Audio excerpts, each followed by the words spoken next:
अस्सलामुअलैकुम।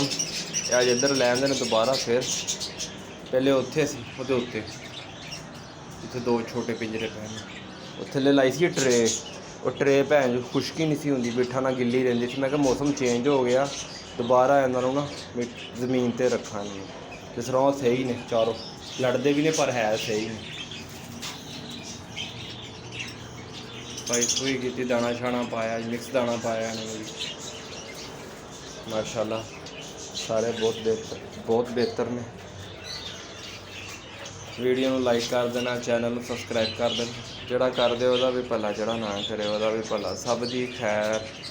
अल्लाह हाफिज़।